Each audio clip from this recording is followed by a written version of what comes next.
Recognizes the gentleman from California, Mr. Aguilar, for an opening statement. Thank you, Mr. Chairman. In the morning of January 6th, President Trump knew that the crowd was angry. He knew that they were armed and dangerous, and he knew that they were going to the Capitol. It's important to understand the lengths the president was willing to go to physically be at the Capitol because it was part of his strategy to disrupt Congress and to stay in power. As the time for the Ellipse rally approached, an email was circulated among intelligence officials, including Secret Service intelligence official, attaching communications among rallygoers that specifically contemplated violence. Trump has given us marching orders. One post on the Donald.win wrote, basically, if you're east of the Mississippi, you can and should be there. Advance on the Capitol. Keep your guns hidden, don't fuck around, full kits, 180 rounds minimum for main rifle, another 50 for sidearm per person. What is clear from this record is that the White House had more than enough warning to warrant stopping any plan for an Ellipse rally, and certainly for stopping any march to the Capitol. And as evidence from our prior hearings has suggested, the president was aware of this information. But despite awareness of the potential for violence and weapons among the crowd, the Ellipse event nevertheless went forward, and Donald Trump instructed the angry crowd, some of whom were armed, to march to the Capitol. As my colleague Mr. Schiff just described, the Secret Service reported that thousands in the crowd near the Washington Monument would not enter the rally area because magnetometers used in screening attendees would detect any prohibited items they carried. Mr. Trump knew this. His Secret Service had told him about it that morning. Even in spite of these warnings, Cassidy Hutchinson overheard the president say this shortly before he took stage. He wanted it full, and he was angry that we weren't letting people through the mags with weapons, what the Secret Service deems as weapons and our weapons.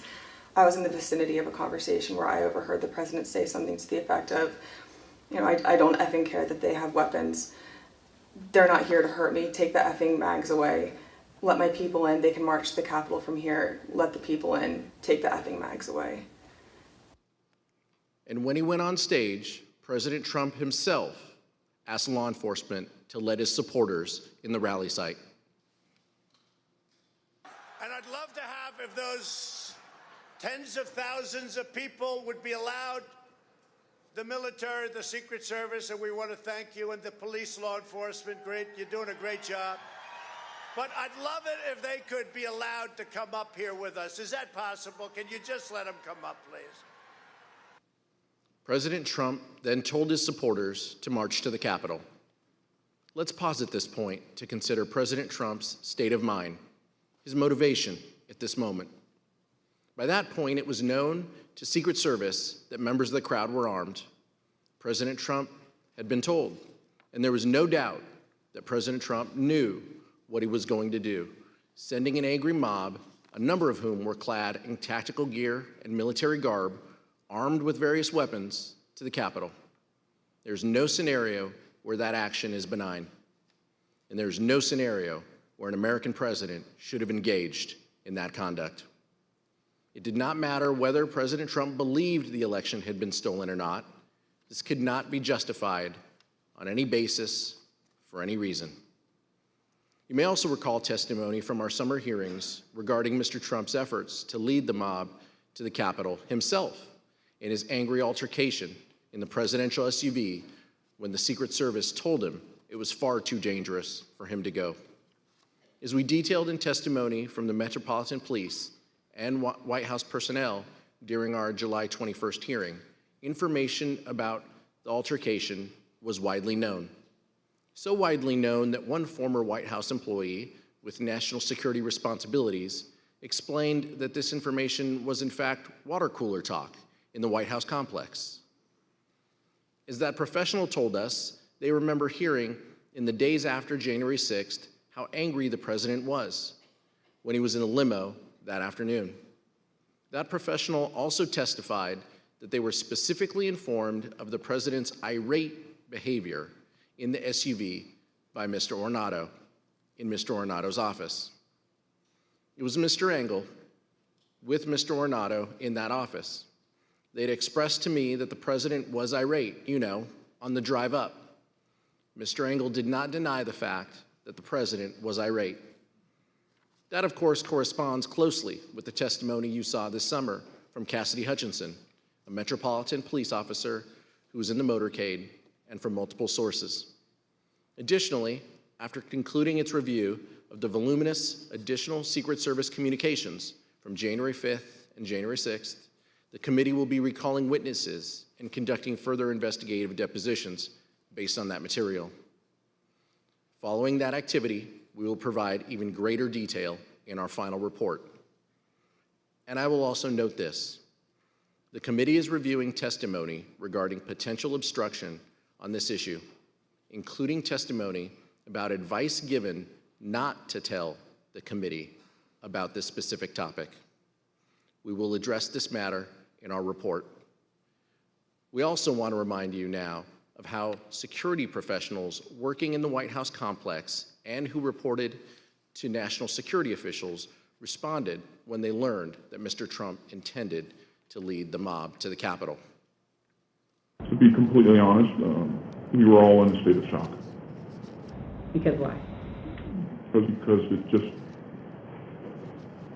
one, I think the actual physical feasibility of doing it, and then also we all knew what that implicated and what that meant. That this was no longer a rally, that this was going to move to something else if he physically walked to the Capitol. I don't know if you want to use the word insurrection, coup, whatever. We all knew that this would move from a normal, democratic, public event into something else. Why were we alarmed? Right. The president wanted to lead tens of thousands of people to the Capitol. I think that was enough grounds for us to be alarmed.